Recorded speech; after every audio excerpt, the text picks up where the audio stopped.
Hey everyone, it's Mark with Mark's Virtual Real Estate Channel. We're back with another Upland video. And today I'm going to go through how to find a good deal on an expensive property. And I want to do this video because I just had another expensive property sell. And it kind of showed the worst case scenario when you go with this strategy is that you probably have a really nice property that might not sell right away, but it sells later on down the road.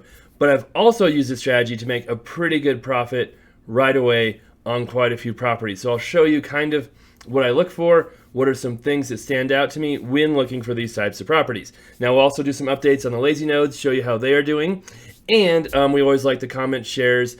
Love seeing new subscribers, so hope you guys enjoy the channel. And one great way to let me know you enjoy it is to subscribe. Or if you want to contribute Spark to one of my builds, that's also awesome as well. And thank you to those who have done that so far. All right, I also have a real estate investing channel as well, which should have some exciting videos coming up soon because I bought one property yesterday, another one the day before, and I'm buying a really cool property here in the next month or so that is a large industrial building. So that will be, well, actually it's 3-4 buildings together. So that should be fun. All right, so first off, we are in Queens, and I'll show you kind of my messages right here. And what happened was I've had quite a few properties sell lately. My UPX account is increasing significantly. And some of them are small deals, like you can see this. I think I minted quite a few of these. But then we had a San Francisco one that sold, which lets me know the San Francisco floor is probably increasing. Another Queens one here. And then here we had an expensive Queens Boulevard. I sold for $114,900. And I bought that for, was it 90?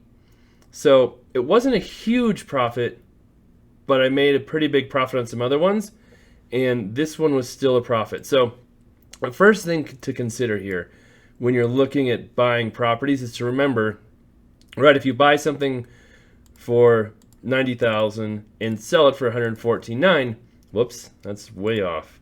That's not your total profit, right? So if we subtract 90 from that, oh geez, I'm all over the place. $24,900. That's not your profit because if you buy it on the open market, you pay 5%, and if you sell it on the open market, you pay 5%. So it's actually that times 0.05. You're paying $57.45. Remember that.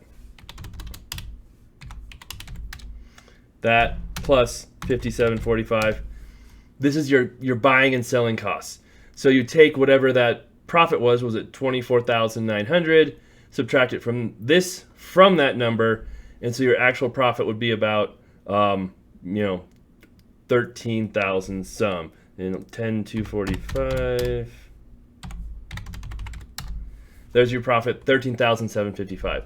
So remember that when you're buying and selling and flipping, that you got to get those selling costs and buying costs in there as well. Now, if you mint a property, you don't have those buying costs. So minting is better in that aspect because, right, you're taking off that 47.25, whatever it was, and you have a higher profit.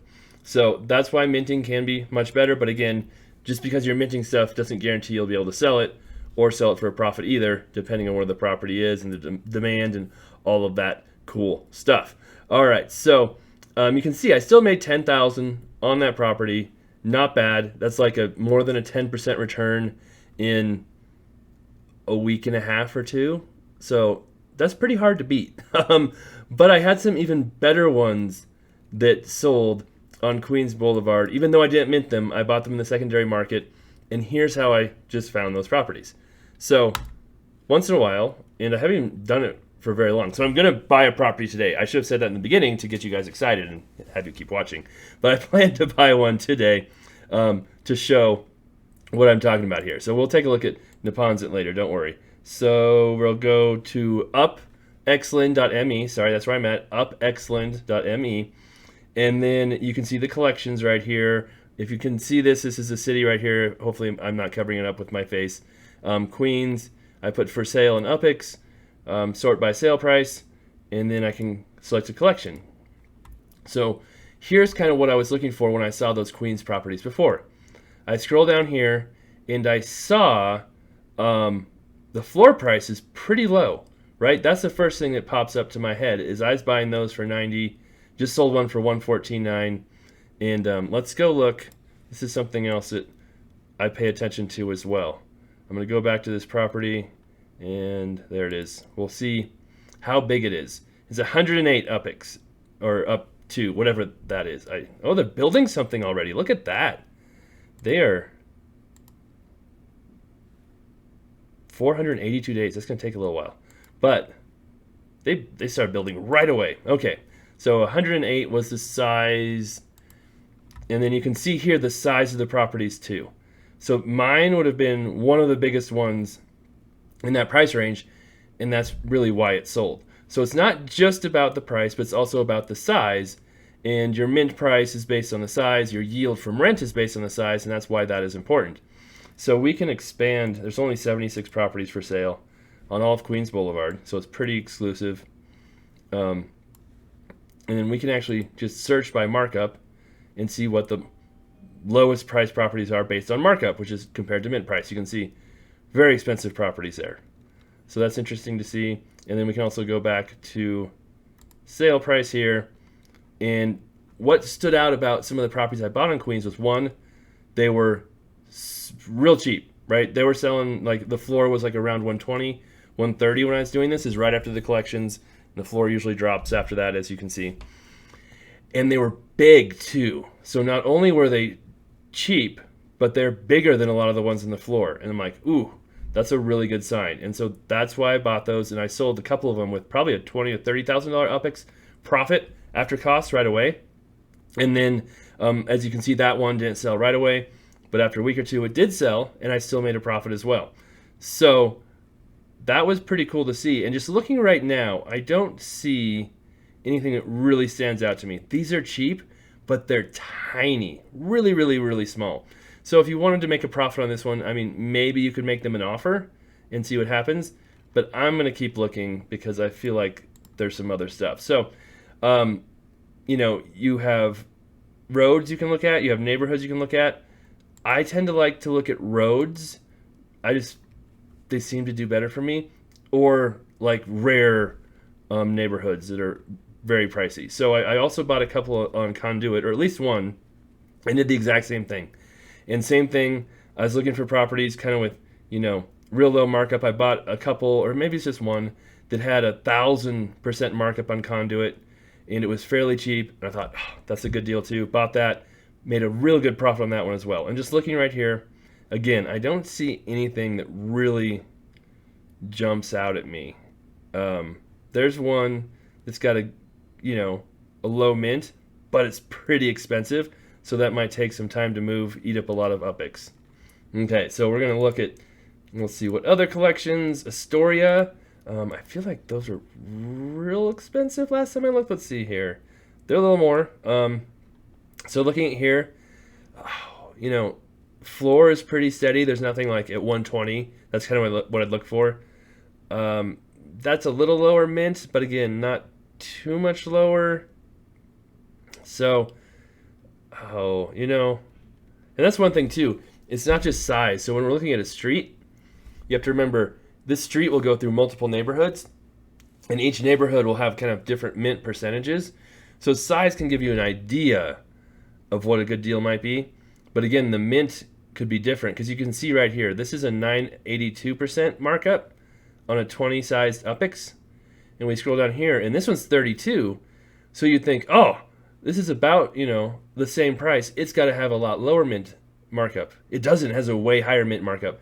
That's because the mint price is way lower. I know you can't see me pointing, but I am right here.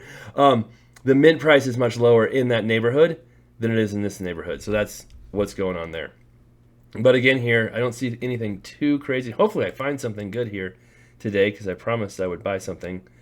We'll check out Beach Channel Drive. I have not bought anything there yet, so maybe there's something interesting here. Floor is pretty steady, as you can see. That mint is the lowest, but then nothing crazy. Okay, we're going to keep looking. We might even have to go to a different town. I am okay doing that too. Astoria, Queens, Curator, those are just crazy expensive. I haven't looked at Crossways Boulevard either.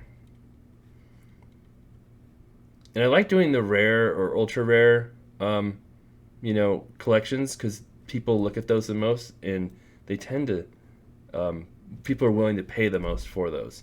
So looking here, this one is kind of cheap, 63.5, and the markup is low. So you have to go down to 80,000 to get a lower markup. So that one's my best candidate so far, but I still don't think it's the best in the world. So that's about all we've looked at here. Okay, what I'm going to do now, I'm going to go to Detroit and kind of do the same thing.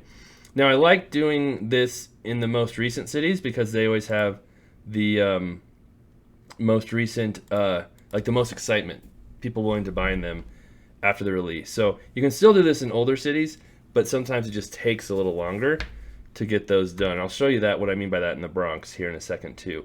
I'm looking at Grashit, which is one of my favorite roads ever. I made so much money in this road. Prices keep dropping here. Like there's some low stuff. And this looking along here, like there's some low mint stuff here. Under 1,000, 800. And like you go all the way down. Those stand out to me. Like those properties stand out to me. But boy, I really want to buy a more expensive one than that. That's not that. Like I still would do just fine buying that. We're going to go look at this one and see what it is. But I was hoping to buy a more expensive one. I just love, this road has been so good to me because I still come around and look for properties on Grashit and buy them, put them back up for sale, and we'll sell them and make money too. So it's been tons of fun. So that's pretty big. Wonder what the one next is for sale for. 70. I even was able to buy a pretty cheap one that was named on here the other day. There you can see my property there. And that's one thing. If there's a way to see if it's a named property on here, I have not been able to find that. You can see if there's a structure built, but not a named one. That'd be really cool. So if anybody knows how to do that, let's see, what's that? 88,000. See, that's not that bad for a Yamaha and Kawasaki dealership. I mean, that's kind of a cool property. Levi's tires. Ooh, that's an expensive property. The transmission shop, not quite as cool as a dealer. Domino's Pizza. So there's so many named properties. Oh yeah, that's the one I bought, the CJ, the King of Car Loans. And I bought that for, title, that's what I'm looking for. 68,000. But it's big, so it didn't have a big markup. And I just put it back on the market for 99, see what happens. And eventually it might sell, or I might get an offer, or I could always lower the price. Hair braiding, 65. So anyway, getting distracted here. But that's not a bad deal, that one. I think just for the sake of buying something, I'm going to go ahead and buy it. Because that looks like a pretty good long-term investment. And I guess I could always look and see. This should show you how important it is, what the property is in real life. Because I didn't even look at it or care before I bought it in Upland. It really doesn't matter. And look what we got. That thing is beautiful. USA transmission. And it looks like it's been vacant for a good 27 years. Look at that. No roof. I mean, honestly, I love properties like that. And I mean, I think they're just super cool. I try to buy ones that need like some work. Maybe not that much. That's kind of crazy. But, oh, there's a truck right in our way. There you go. Look at that. That is crazy. That's kind of cool. I'm really glad I bought it now. Okay, moving on. I want to show you also the Bronx. So here's kind of like what can go bad using this strategy, because it's not always happy and peachy and yay. So I've done this strategy a lot in Riverdale, and I've also done it in the Bronx on Concourse, Grand Concourse, Sedgwick Avenue. Exact same thing. And I've probably done this 10 to 15 times on those roads, and just going back here. I've bought probably 4 or 5 on Sedgwick, a few on Grand Concourse, probably 4 or 5 here, probably 5 to 8 in Riverdale. And right now I have 4 properties in Riverdale. And you can see them, right? This one, invest for Mo. This one, invest for Mo. This one. And so, worst case scenario, you end up with some properties that you might hold for a little while, but they're still going to be valuable, I think, in the future because they're in, rare, ultra rare collections. And you can see I still have a decent markup. I'm still going to make money here. I bought it for 140, trying to sell it for 167.9. My markup. Ooh, look at that one. Oh, see, 827 markup. That's see, now that makes me want to buy that and use all the money I just made. See, that's the kind of deal I look for right there. And yeah, there's a better markup down here, which is actually my property, another big one. But that's really a cheap one. You know what I'm going to do? I'm going to do this. We're going to go make them an offer and see what happens. Because yes, sometimes my offers do get accepted. Not always, but I bought a lot of properties in Neponset recently for very cheap after I said we're going to do a node there with offers, and they were accepted below. Oh, that's interesting. Look at that property. That's kind of cool. All right. Again, it shouldn't really matter too much what it looks like, but oh, look at that. That's really a neat property. Okay. So let's make them an offer. And you can just do that and do the amount. Now, some people will have a minimum how much you can offer. See, like I can't even offer them 145. It'd have to be, nope. I mean, hopefully they'll take 165 because that's more than ask. Oh, wow. So they're at like, what's the asking price here? Isn't it? So you can't even make them an offer. They kind of got it as low as you can go there. So I kind of want to buy this one. Let me look at this again. Sometimes I jump into buying decisions here. 164.9, we're the cheapest on there. See, the thing that bothers me is I have one here. It's got a high mint price though, or high markup, sorry. But it's been at this price for a while and it hasn't sold for like a month. Same with this one, but it's got kind of a high markup here. This one has a real low markup. Look at that, one of the cheapest ones. It also has been for sale for a while. So this is kind of the downside of doing it, is sometimes the neighborhood prices can keep dropping and dropping. And if you don't sell them right away and you hold them too long, then prices can drop on you some, but then they might go back up again. So I'm thinking, just because I have these properties in here already, I have 4, right? Yep, I do have 4. I'm going to pass on it. If I could have made them an offer of like 150, I would have done it. But right now, since I have so many other properties in there, I'm going to pass. But I still don't think that's a bad deal if somebody else wants to jump on it. And one other thing too I would do in the Bronx as well, I'll show you this here. I would just click on, I know there's not going to be anything good on Fordham Road. All of these, right? And search. And then I could just see it once, right? Oh, look, that's still the cheapest one in all of those collections. That makes me want to buy it even more, but I'm going to hold off. But you can see here, you know, Grand Concourse, here's a cheap one. The next one's 189. So that's something that you can look at too, and it'll just give you an idea of, hey, like this one in Grand Concourse looks really cheap. Let's take all these away, look at Grand Concourse, and see what we've got here. Like that, look at that. That one stands out to me too, where it's 165. The floor for the other ones is 189, and it goes up pretty quickly. So maybe, we'll take a look at that here. And then, see, I like this one better than the other one because it's so much lower than the floor right now. Oh, error reaching the server. What? I don't want to have to actually go to the Grand, is this, there's Grand Concourse. That's a big road. What was the address? 2275. So you can find properties even without doing that. Like if we click on this property, 1384, and you click on this property next to it, 1362, we now know like the addresses are going lower down and higher up. So we can kind of go up here, scroll up here a bunch. That's what, probably like 10 blocks. That might be too far. And we'll see what this one is. 23, 2230, 2275. We're really close.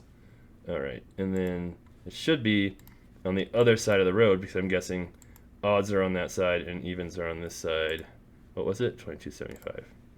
So 799 should be that one, right? There it is. Let's see what this one is. Street. Look at that. Superfood, Little Market. That's kind of cool. I wonder if we can make them an offer. Let's try. And if we can, oh, look at that. We can make them an offer for 150. That's what I'm gonna do. We'll see what happens. So we'll check back and see if anything happens there and go from there. Cool. Okay, enough on that. Really, really quick, let's update the lazy nodes. Neponsit is down here, one of my nodes, the communities I started, and it's been doing fantastic. And I want to thank a lot of people because we've got more people. There's my property right here who are contributing. I want to make sure that's still working. Down to 11 days. So my days have shortened a lot because people are contributing. In two-step, put 0.82 spark in. John and Cocky put in 0.11. So thank you so much for that. Really appreciate that. And then prices. Let's see. Again, I can check the prices of my node here. Go to Neponsit and see where our floor is. I haven't looked yet today. 35. Okay, so that one was there yesterday. But yeah, it was down to, like, I bought a few for 31 earlier this week. So it was up to 47 for a while. Now it's creeping back down. But still, I think this will be a really cool long-term node. And the other one, I'm just going to go in here real quick because I've been doing this a while. Henry Ford in Detroit. And I kind of did 8 Mile as well, but I'm not paying as much attention to 8 Mile anymore. I still think I have a lot of properties there. I think it'll be cool. But it's hard for me to focus on 3 different nodes at once. Henry Ford. Ooh, okay. Look at that. We were at 24,000 floor yesterday, and the floor started at like 7 when we started this node. So prices have more than tripled, except for this guy who just popped up there. So if somebody wants a good deal, I'm going to leave it up here for a little bit.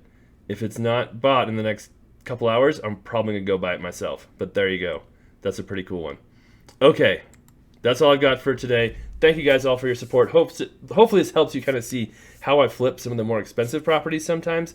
And when you do that, just realize, I had 800,000 some UPX. I'm not spending all my money on that one property because there is that chance it could sit for a while or prices could drop and you can take some more risk with those expensive properties. But sometimes they can also be, easier to sell if they're at the floor because they're in those neighborhoods that people want to be in. They have the opportunity to rise a lot. And the other, flipping, strategy too, there's a lot of them, is buying smaller collections at the floor, buying just the cheapest properties you can in a city at the floor and hoping they go up. All kinds of different ways to do it, but that's just one strategy I use that has worked out pretty well. And even though I've gotten stuck with some of those properties in the Bronx, I think eventually they'll still sell. I've made a lot more UPX just on the properties I have sold and flipped. And I think I've done 4 or 5 on Queens Boulevard now that have made me at least 10,000 UPX, most of them 20 to 30,000. All right, thanks for watching. Love the support, love the likes, love the comments. We'll be back soon.